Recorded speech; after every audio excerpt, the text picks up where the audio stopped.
जनवरी की ठंड में भी अगर किसी जगह की रेत तप रही है तो वो है प्रयागराज का संगम।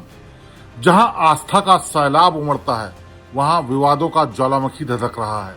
संत और सरकार आमने सामने है, कोई पीछे नहीं हटना चाहता। खास बात यह भी कि इस बार टकराव सीधे शीर्ष पर बैठे लोगों के बीच में है। एक है सत्ता के शीर्ष पर बैठे योगी आदित्यनाथ और उनकी कानून व्यवस्था, तो दूसरी तरफ है धर्म की सत्ता पर बैठे शंकराचार्य अविमुक्तेश्वरानंद।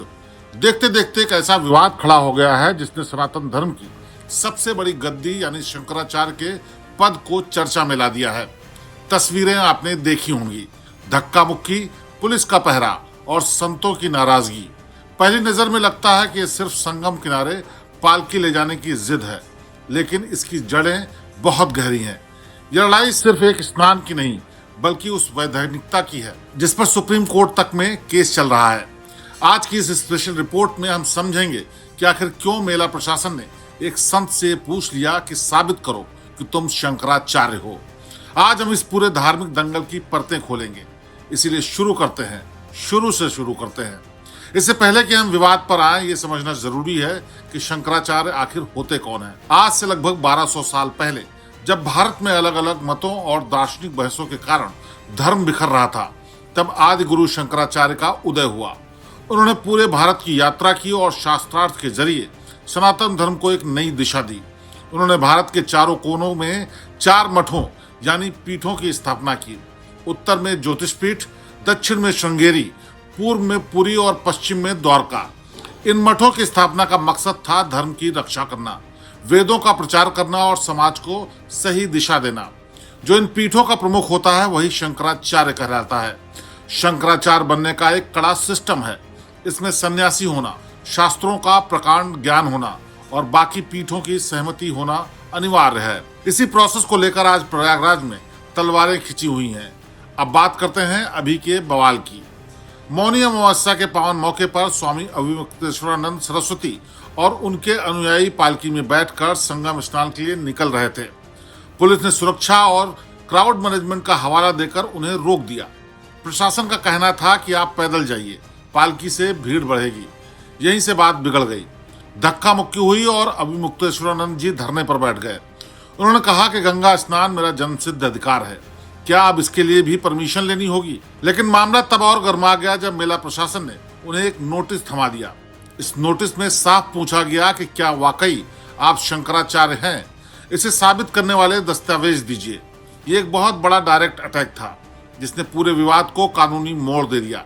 सवाल ये भी है कि जिस संगम पर हजारों लोग स्नान कर रहे हैं वहां एक संत को नोटिस देकर सबूत देने के लिए क्यों कहा गया। आखिरकार प्रशासन ने ये सवाल क्यों पूछा, अब उसकी भी वजह समझिए।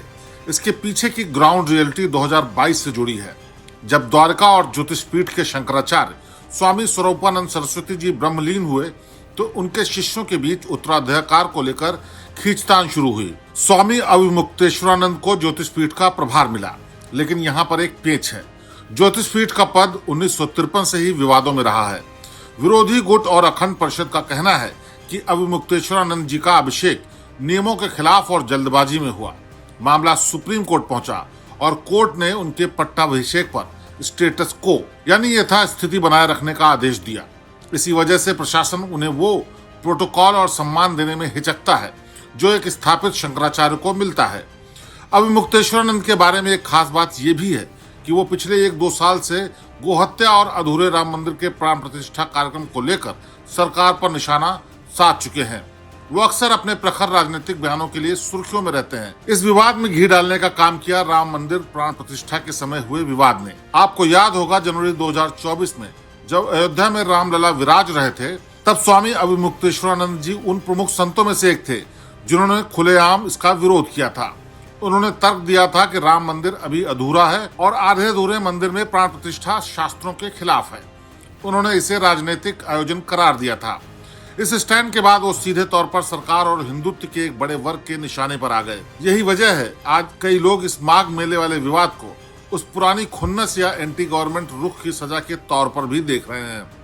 विपक्ष का आरोप है कि चूंकि वो सरकार की हाँ में हाँ नहीं मिलाते, इसीलिए प्रशासन उन्हें नीचा दिखा रहा है। अभी की स्थिति ये है कि शंकराचार्य इस बात पर अड़े हैं कि प्रशासन माफी मांगे, वरना वो अपने आश्रम में प्रवेश नहीं करेंगे। दूसरी तरफ प्रशासन अपनी फाइलों और सुप्रीम कोर्ट के आदेशों की दुहाई दे रहा है। संगम की रेती पर इस वक्त हजारों अनुयायियों की आस्था और सरकारी नियमों के बीच एक डेडलॉक बना हुआ है।